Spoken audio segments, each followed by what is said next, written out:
એક નાનકડા ગામમાં હરિભાઈ નામના એક ઈમાનદાર ખેડૂત રહેતા હતા. તેમની પાસે થોડી જમીન હતી, પણ મહેનત ખૂબ કરતા.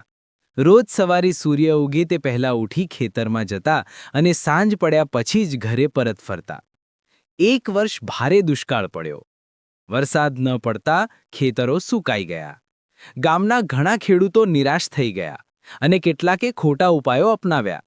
કોઈ ધાણ લોટવા લાગ્યો તો કોઈ તો તોલમાં છેતરપિંડી કરવા લાગ્યો.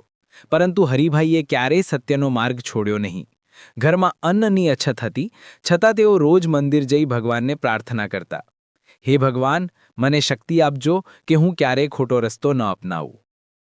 એક દિવસ ગામમાં એક અજાણ્યો વૃદ્ધ આવ્યો. તે બહુ તરસ્યો હતો.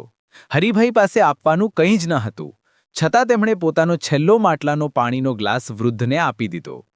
વૃદ્ધે આશીર્વાદ આપીને કહ્યું, તારો સત્ય અને દયાનો માર્ગ તને મોટો ફળ આપશે. અચાનક થોડા દિવસમાં જ ભયંકર વરસાદ થયો.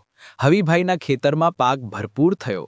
જ્યારે ઘણા લોકોએ અયોગ્ય કામ કર્યા હોવાથી તેમની જમીન બેરણ થઈ ગઈ. સમય જતાં હરિભાઈ ગામના સૌથી સફળ ખેડૂત બન્યા. લોકો તેમને સલાહ લેવા આવવા લાગ્યા. ત્યારે હરિભાઈ હસીને કહેતા, સફળતા માત્ર પૈસાથી નથી મળતી, સત્ય, મહેનત અને દયાથી મળે છે.